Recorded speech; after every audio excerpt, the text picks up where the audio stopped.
Amén. Gloria a Dios. Gracias que podemos estar aquí, ¿no? Adorar juntos a Dios. A veces adoramos en casa, como familia, tenemos que tener nuestro tiempo de lectura bíblica. ¿Cuánto bien nos hace la lectura bíblica?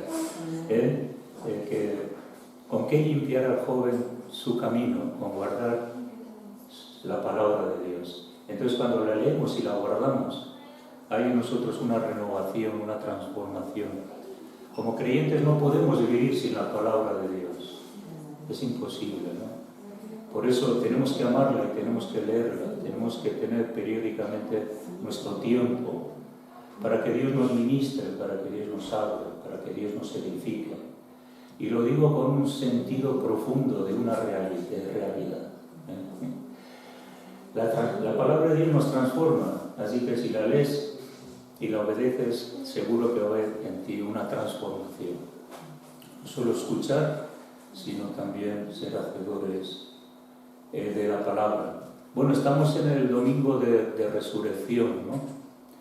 Y volvemos a recordar, vamos a volver a recordar algunas cosas de las que hemos escuchado en la Santa Cena.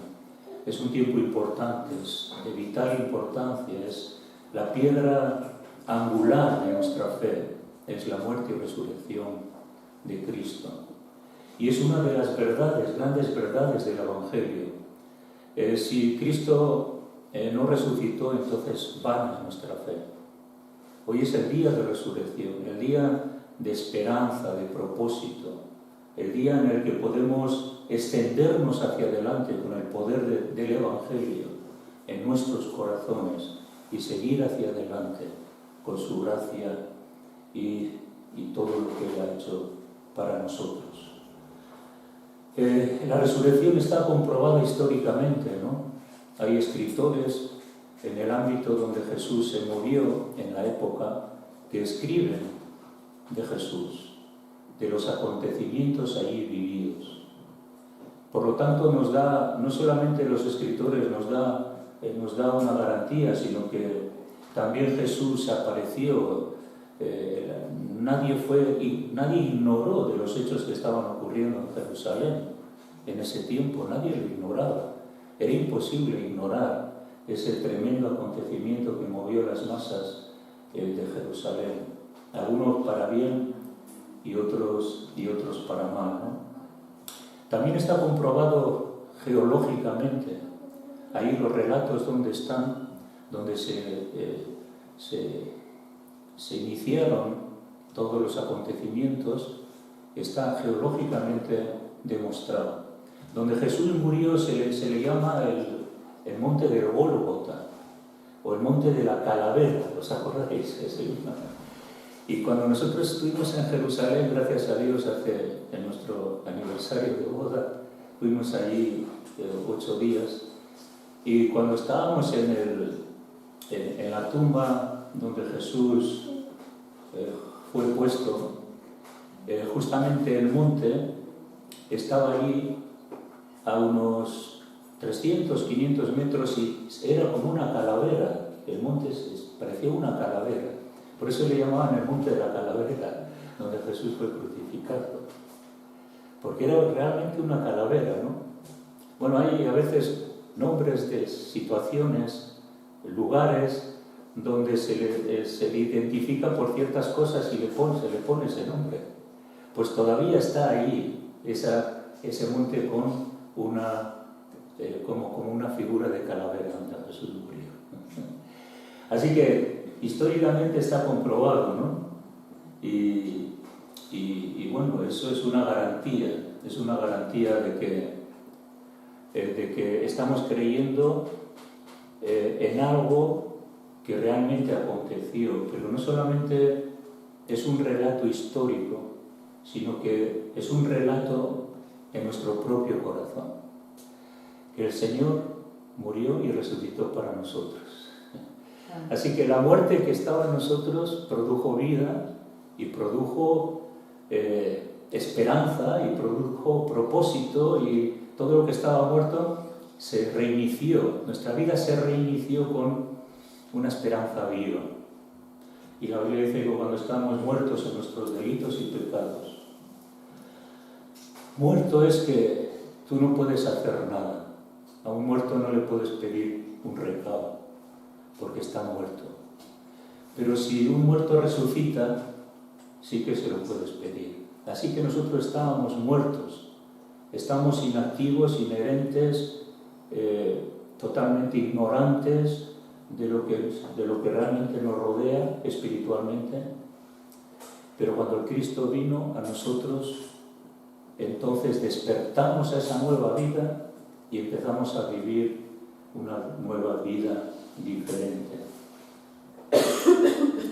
Vemos que el pueblo de Jerusalén estaba conmovido por los relatos históricos que tenemos, ¿no? Sin embargo, vemos que en la resurrección los enemigos de Jesús quisieron engañar al pueblo diciendo a los guardas que estaban custodiando la piedra donde Jesús estaba muerto. Le sobornaron para que dirían que los discípulos le habían cogido el cuerpo y por lo tanto, por eso Jesús no estaba allí en la tumba. Pero sabemos que eso era un engaño, realmente Jesús resucitó y nadie pudo impedir eso. Nuestra sociedad quiere negar la resurrección, quiere negar que Jesús vino, quiere negar, que solamente fue un hecho histórico, pero que no fue nada trascendental para la humanidad. Y los discípulos tampoco pudieron coger el cuerpo. La piedra era muy pesada, con la cual estaba en el sepulcro, era muy pesada, por lo tanto, para mover esa piedra se necesitaría, varias yuntas de bueyes y no pasó de la noche a la mañana, no pasó de la mañana a la noche, pasó instantáneamente la mañana del domingo. Por lo tanto, Jesús con todo su poder se levantó. Y eso es lo que la Biblia nos cuenta, ¿no? El relato bíblico de la resurrección. Que estaban allí, había muchas multitudes, pero de primera mano estuvieron, por ejemplo, los que fueron testimonios de esa resurrección fueron los propios guardas. Un tremendo resplandor, un ángel resplandeciente. Los guardas eran testimonios de primera mano del milagro que había acontecido. Los primeros que fueron allí, María Magdalena, también otras mujeres en Mateo 28, estaban los discípulos en el camino de Maús, donde Jesús también se les manifestó. Luego hablaremos algo de esto. Había discípulos por la noche encerrados en su habitación y Jesús entró y les enseñó sus llagas, sus manos, sus pies, el que había sido crucificado. Y para ellos fue de tremendo ánimo, porque estaban en pavor, estaban en temor, no sabían lo que hacer, estaban teniendo la poca fe ya que les quedaba, ¿no? De que realmente habían creído quizás habían creído en alguna historia que al final no se había concluido, lo habían digerido ellos como esperaban, ¿no? Y aquí en Mateo 20, 19 dice que cuando llegó la noche de aquel mismo día, el primero de la semana, estamos en el mismo día de resurrección, estando las puertas cerradas en el lugar de los discípulos, estaban reunidos por miedo de los judíos. Tenían miedo. Vino Jesús y puesto en medio les dijo: paz a vosotros. Y cuando les hubo dicho esto, les mostró las manos y el costado, y los discípulos se regocijaron viendo al Señor. Qué tremendo gozo, ¿no? Habían perdido toda esperanza y sin embargo recibieron consolación cuando Jesús se apareció a ellos.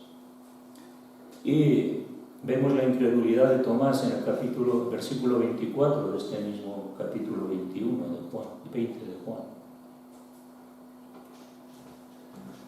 Pero Tomás, uno de los 12, llamado Dídimo, no estaba con ellos cuando Jesús vino. Le dijeron pues los otros discípulos: al Señor hemos visto. Y él les dijo: ojos si no viere sus manos y la señal de los clavos, y metiere mi dedo en el lugar de los clavos y metiere mi mano en su costado, no creeré.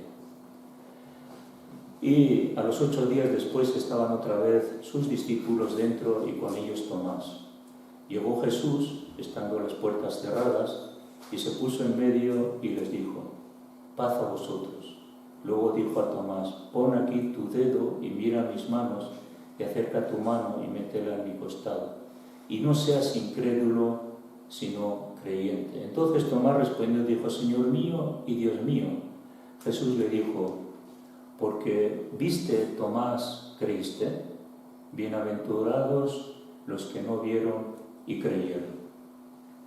Tomás era otro de los que no creía todo el mensaje que Jesús les había dicho de su muerte y resurrección, pero viendo las llagas y viendo el costado, pues reconoció y creyó.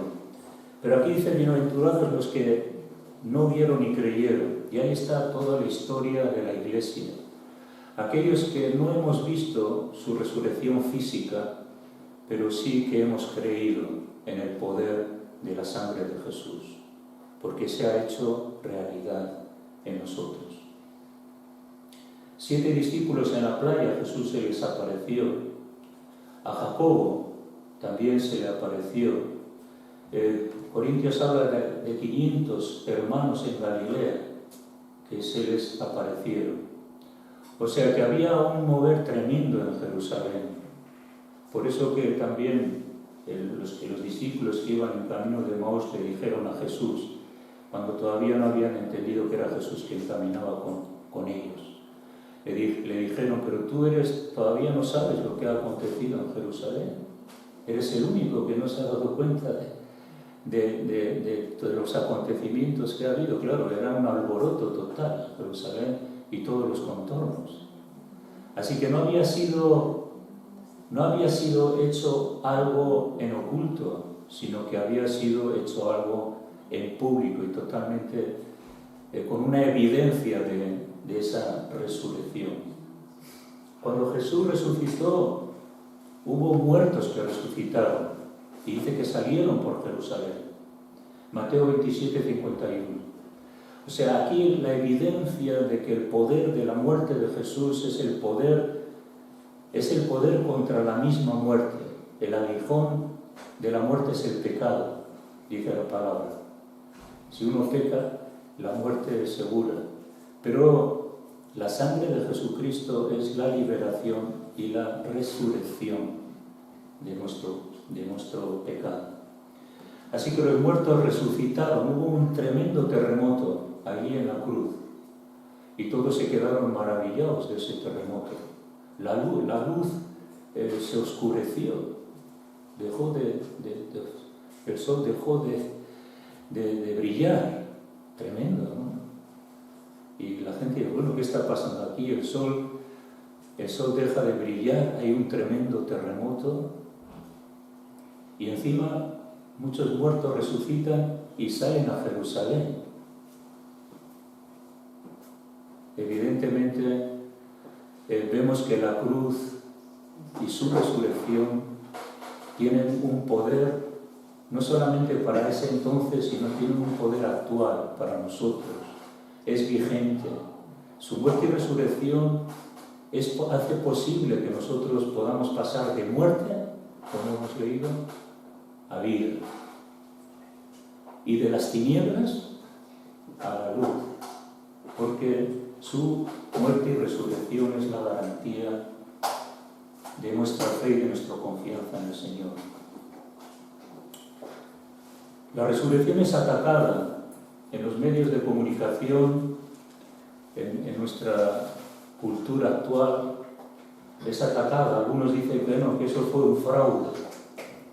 Fue quizás un fraude para algunos en el pasado, que quisieron creer en el fraude de la mentira de que los discípulos habían recogido el cuerpo. Como unos discípulos atemorizados, entristecidos, escondidos, van a tener las agallas de ir a la tumba, sacar la piedra y llevarse el cuerpo de Jesús. ¿Qué va? Eso es una tremenda mentira, es una gran mentira. Luego sí, luego tuvieron las agallas de dar su vida cuando el Cristo resucitado transformó su propio corazón y sus propias vidas y fueron capaces de dar incluso su vida por su Maestro, Jesús.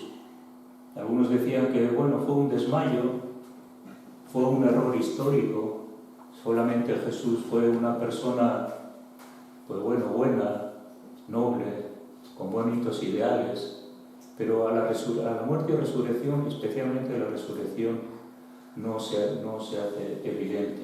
Algunos dicen que fue quizás una visión de alguien que había visto a Jesús y que después... Pero bueno, siempre la resurrección se trata de negar, porque una persona que muere y resucita, solo lo ha hecho uno, que es Jesús. Él dijo que yo pongo mi vida y yo mismo la vuelvo a tomar.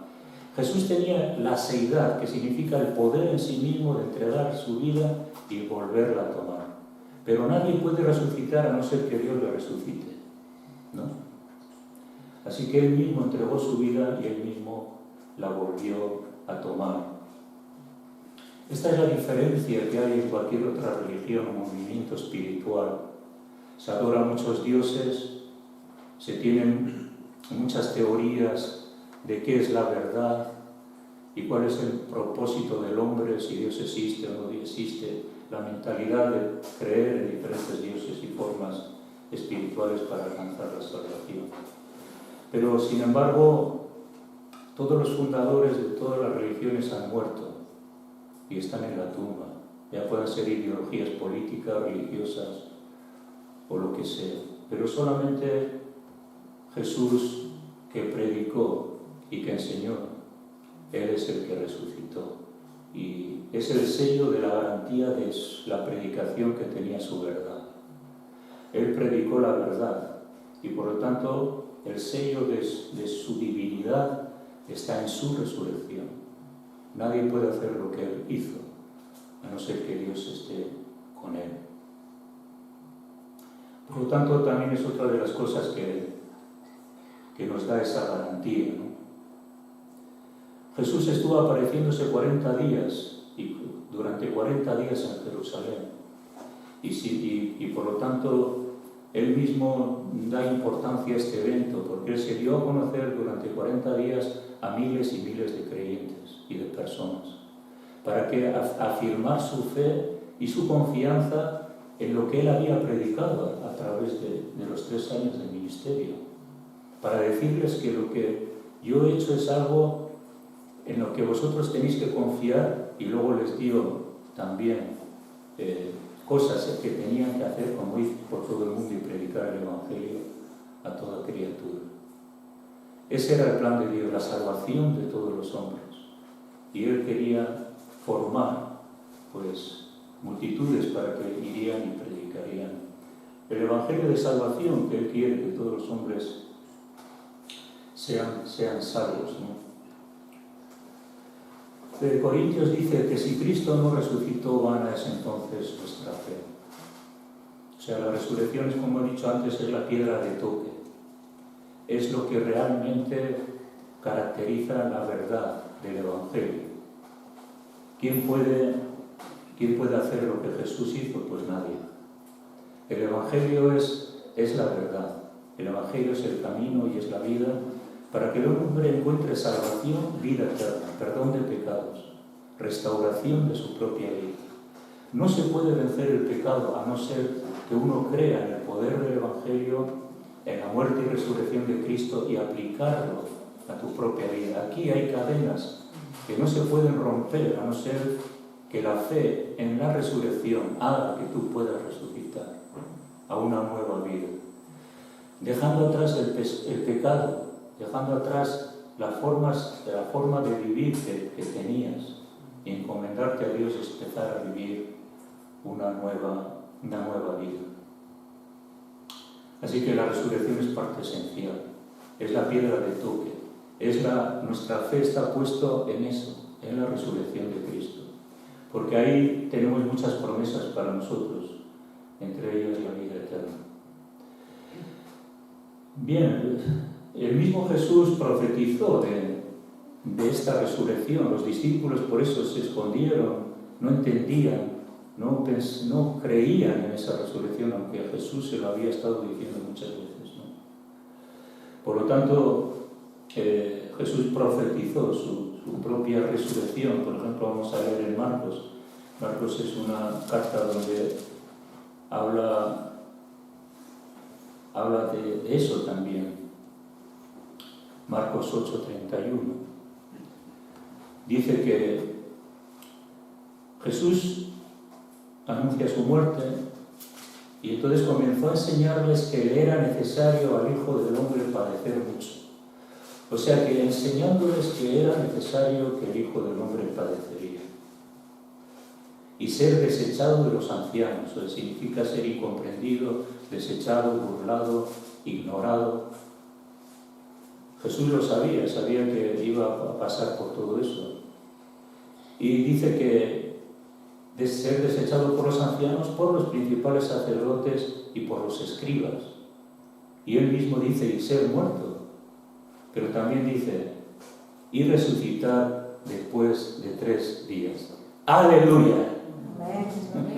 Resucitar después de 3 días. Jesús sabía que iba a morir. Pero también predicó, enseñó que él iba a resucitar. Y no lo tenían aquí, ¿no?, en su mente.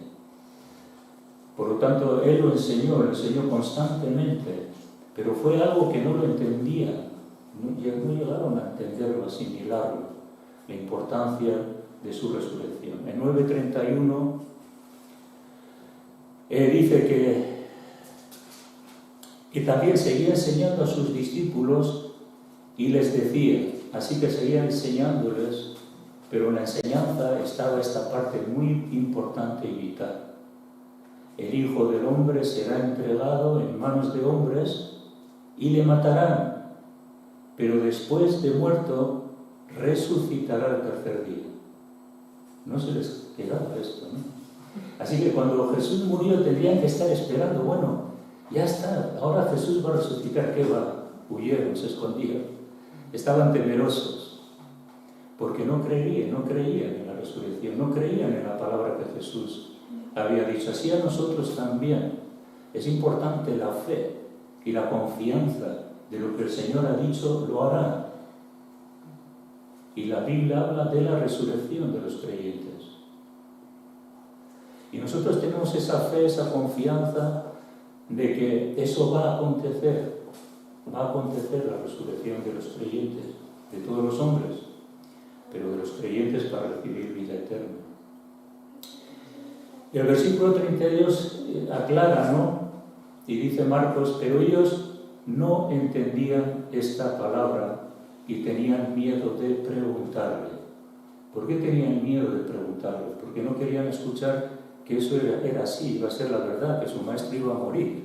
No les gustaba eso. Por eso no se lo preguntaban, ¿no? Y ahí vemos la dureza a veces del corazón del hombre. En 10:31 también este mismo Marcos dice que también iban por el camino subiendo a Jerusalén. Y Jesús iba adelante y ellos se asombraron y le seguían con miedo. Entonces, volviendo a tomar a los 12 aparte, les comenzó a decir las cosas que le habían de acontecer. Claro, Jesús se iba acercando a Jerusalén, se iba acercando a la cruz. Los discípulos intuían, en un sentido, que parece que los acontecimientos pues no iban a ser muy agradables para ellos. Y aquí subimos a Jerusalén, les dice Jesús, y el Hijo del Hombre será entregado a los principales sacerdotes y a los escribas, y le condenarán a muerte, y le entregarán a los gentiles, y le escarnecerán, le azotarán, le escupirán, le matarán, mas al 3er día resucitará. Bueno, pues la alegría de la evidencia de la resurrección de Cristo es nuestra esperanza. Tenemos esperanza. No importa, como Jesús enseña en los evangelios, que no importa que no temáis a que maten el cuerpo, pero el alma no puede matar. más bien temed a aquel que puede echar vuestras almas al infierno.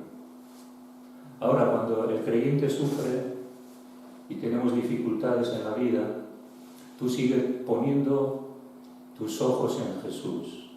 No apartes tus ojos de Él. Mírale, sigue mirando. No apartes tus ojos de Él. Porque de ahí viene la esperanza, el consuelo, el alivio, la paz y todo aquello que las promesas de Dios se quieren cumplir en tu vida. No apartemos nuestros ojos en Jesús.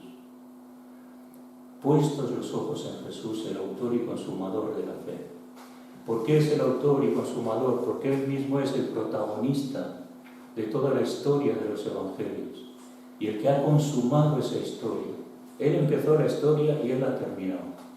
Es el principio y el fin.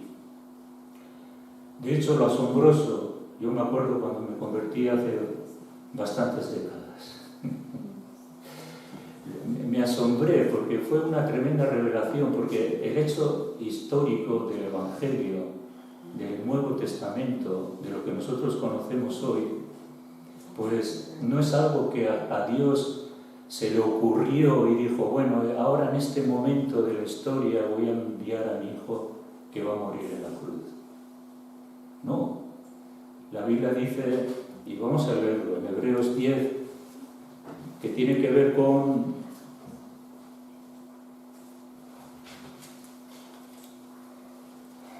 Hebreos 10, que tiene que ver con la profecía del Salmo 46, que Jesús está desde la eternidad y que el plan de Dios es desde la eternidad. Hebreos 10. Vamos a leer todo para que entendamos también, porque la muerte de Jesús concluye con la ley del Antiguo Testamento. Hebreos 10, porque la ley, teniendo la sombra de los bienes venideros, no la imagen misma de las cosas, nunca pueden, por los mismos sacrificios que se ofrecen continuamente cada año, los sacrificios que hacía el pueblo judío, hacer perfectos a los que se acercan. De otra manera cesarían de ofrecerse, pues los que tributan este culto, el culto de los sacrificios, pues limpios una vez más, pues ya no tendrían más conciencia de pecado.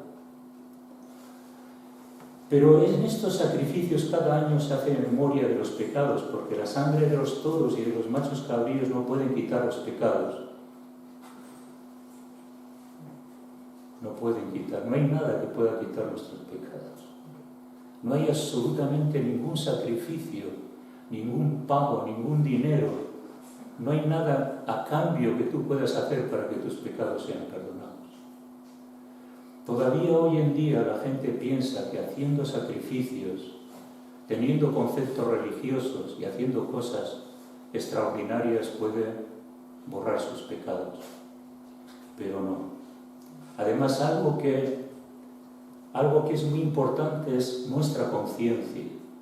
Aquí dice que no tendrían más conciencia de pecado. Sabemos que la conciencia es el ancla del alma, aquella que nos revela si estamos bien con Dios o no.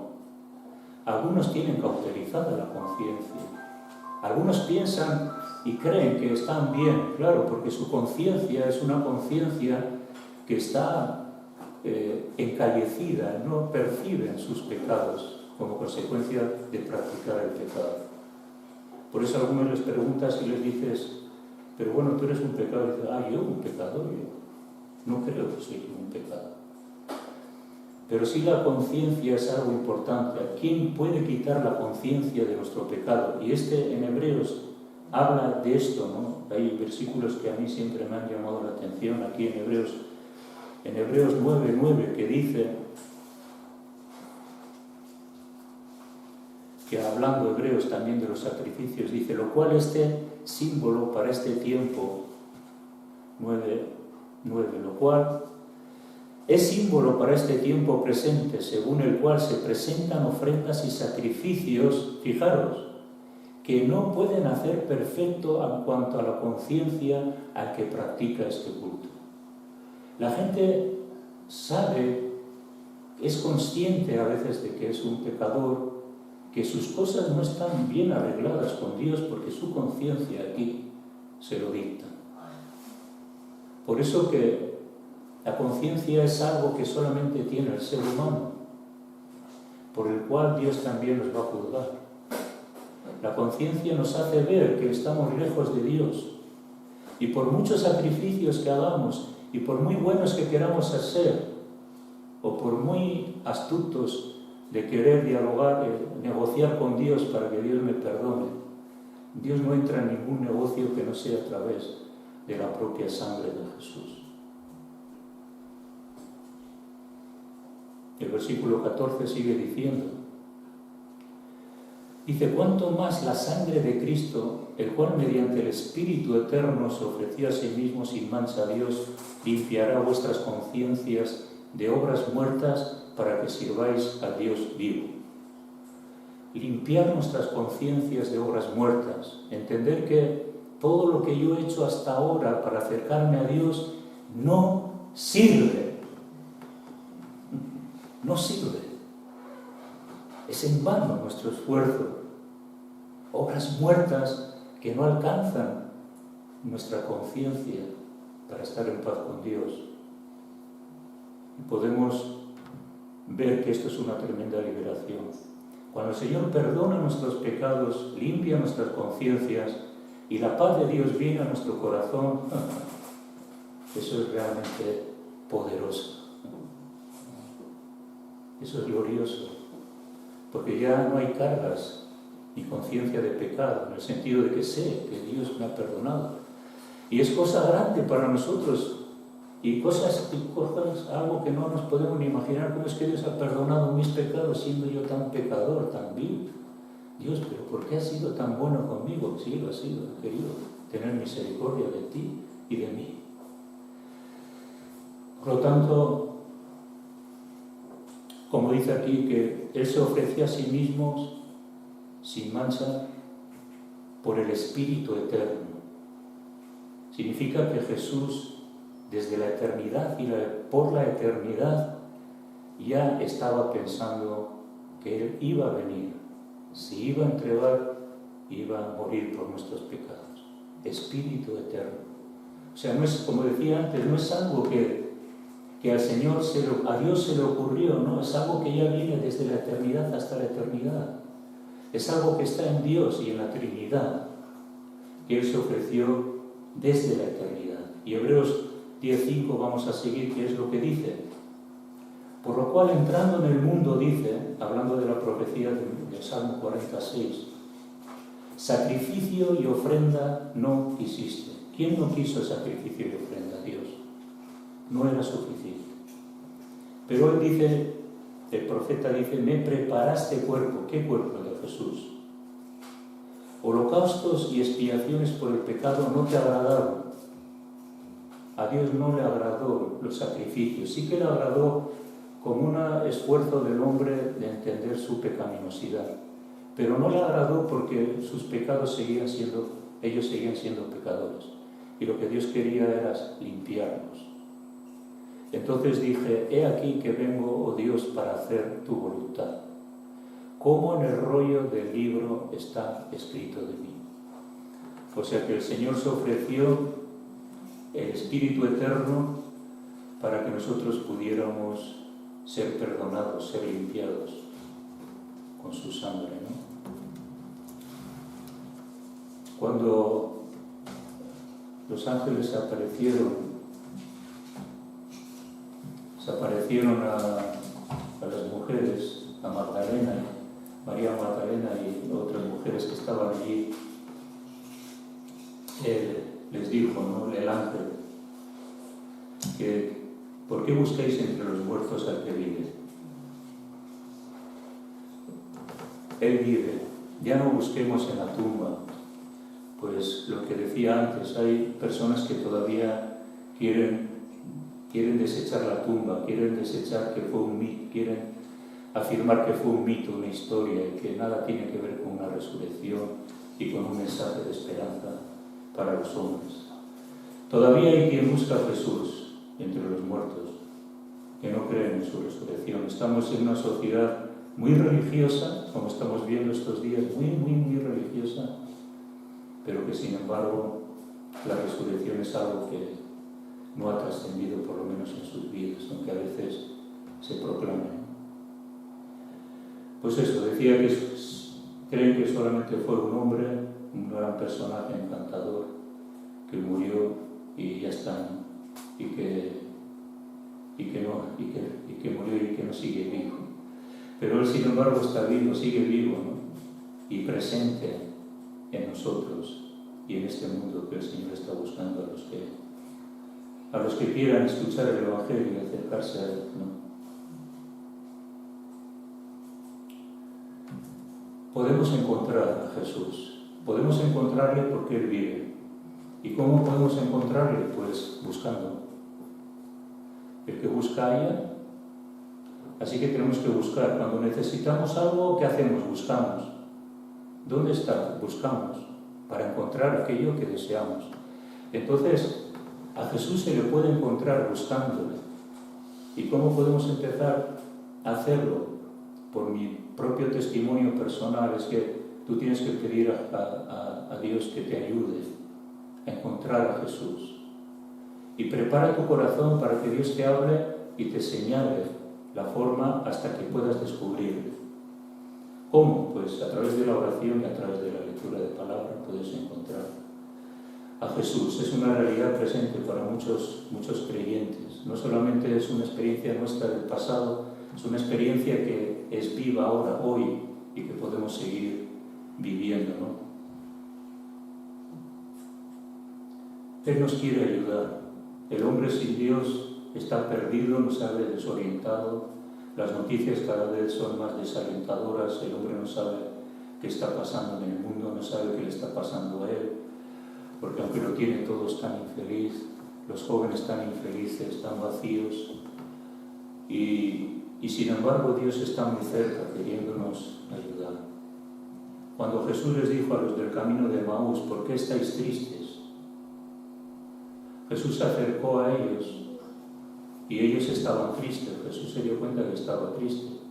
A veces Dios ve la humanidad triste, desamparada, con vacíos, con tristezas, y Él es el que a veces se acerca. Yo creo que realmente Jesús se acercó a mi vida. Jesús es el que se acerca a la gente. Es su iniciativa, acercarse a la gente y preguntar. Entonces, y Jesús vio esa necesidad. Jesús ve tu necesidad. Jesús ve la necesidad de este mundo. Y Él quiere revelarse y dar respuesta a las situaciones específicas personales, pero también a respuestas en cuanto a la vida y la eternidad. Estos que iban de camino a Emaús, fijaros que iban tan tristes, iban el camino contrario a Jerusalén. Ya se habían olvidado de Jerusalén, iban camino a Emaús, su ciudad, su pueblo, ya desesperados. Bueno, hemos creído en una historia y aquí pues se ha ido todo, se ha echado todo a perder que no hay esperanza, ¿no? Lo que quiero decir, hermanos, es que a veces nosotros no creemos en el poder de la resurrección y en el poder del Evangelio, que lo tenemos que aplicar a nuestra vida. Y nos vamos desesperados, alejándonos de Jerusalén, alejándonos de la fe, alejándonos de la esperanza que el Señor nos ha prometido. Y podemos a veces corrernos tramos frustrados, pensando en el tiempo pasado, y no hay perspectiva de futuro. Ellos tenían una perspectiva negativista de su futuro.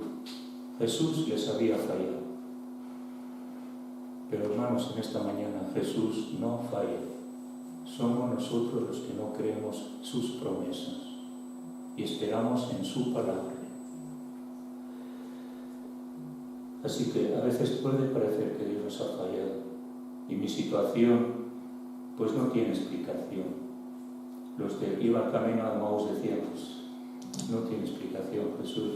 Bueno, será otra cosa, otra historia en mi vida que podré contar a mis nietos, decirles que yo algún día tuve una experiencia con un profeta que escuché sus palabras, pero bueno, luego ya no seguí. Ya no seguí. Parece que Dios a veces nos puede fallar y nuestra situación no tiene explicación. Nosotros que habíamos creído, dice el versículo 21 del capítulo 24 de Lucas, pero nosotros que habíamos creído.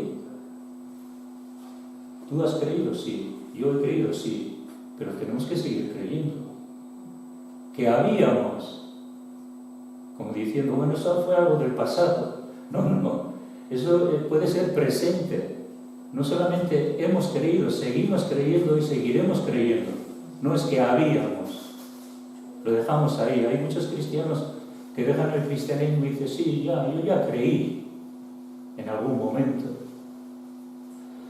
Creí, eso significa que ya te has apartado, ¿no? Pero ahora es el tiempo en el que nos podemos acercar al Señor y renovar nuestra fe. Nuestras esperanzas muertas y enterradas. ¿Cuántos creyentes viven con sus esperanzas del pasado muertas y que las han enterrado? Tienen el corazón el Evangelio, saben que han creído, pero está ahí enterrado, lo han puesto como una lona de tierra y está todo muerto, las esperanzas, está muerta nuestras perspectivas, pero el Señor viene, ¿no? Y quiere hablar con nosotros. Deja que Dios hable contigo, deja que Jesús hable contigo, deja que Él te saque de esa situación y circunstancia de falta de fe, de abandono espiritual, para volverte a Dios de todo corazón. ¿Qué ocurrió? Que cuando Jesús iba hablando, es bueno que leáis, si queréis leerlo, Lucas 24 es una historia que tiene mucho, y yo no puedo quizás darlo todo, pero que tiene mucho, tiene que ver con que Él incentivó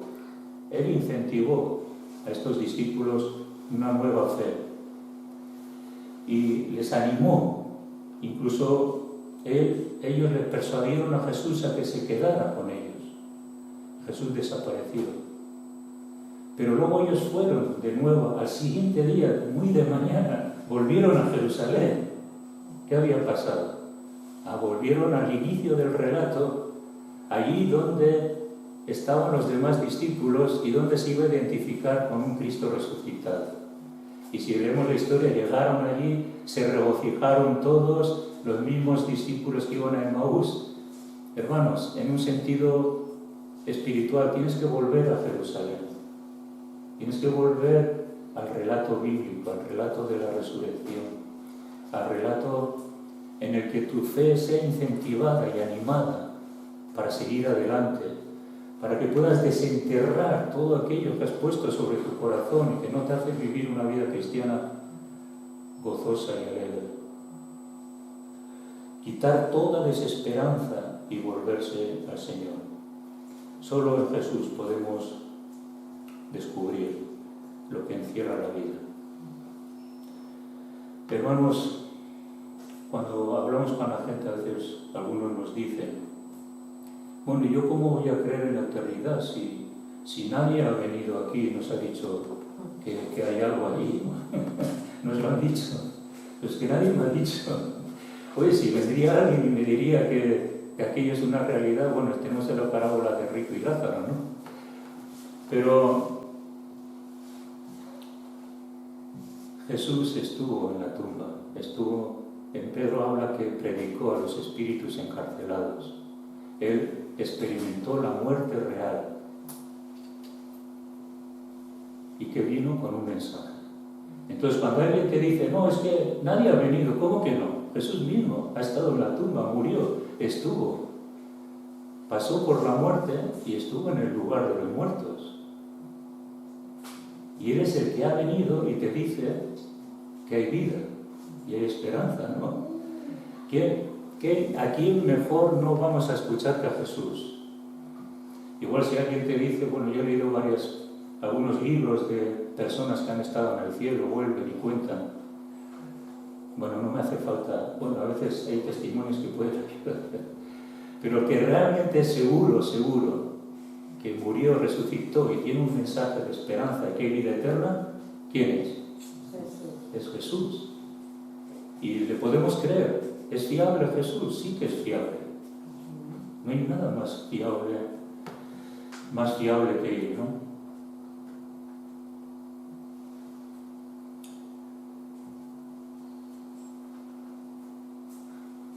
En este relato se ve que Jesús seguía de rectos, pero ellos le dijeron: Señor, quédate con nosotros, no te vayas. Hay algo especial que hemos escuchado y no queremos que te vayas. Ven a dormir, te vamos a dar de comer, ven a nuestra casa. No queremos que te vayas. No podemos dejar de pasar las oportunidades de aquel que tiene muchas cosas que ofrecernos. No perdamos las oportunidades. Jesús está presto, está dispuesto, constantemente a nuestra disposición para ayudarnos a salir de los lugares donde podamos estar. Y si no dejamos de pasar la oportunidad y nos acercamos a Él con nuestras preguntas y situaciones, entonces vamos a salir con alegría y vamos a salir contentos, ¿no? Algo que vemos en este relato es que Jesús les abría las Escrituras. O sea, que Jesús les hablaba, les abría las Escrituras. Entonces nosotros en las Escrituras vamos a encontrar el lugar para salir de nuestras propias situaciones personales. Así que sus ojos fueron abiertos porque Jesús les hablaba de las Escrituras, y entonces cuando empezamos a ver a un Jesús que habla y ministra a través de su palabra, tenemos una sanidad segura, una restauración segura, tenemos respuestas seguras. Bueno, esto es algo maravilloso, de verdad. O sea, no te encierres en la idea de que no hay respuestas. Dios tiene respuestas. Les abría las Escrituras.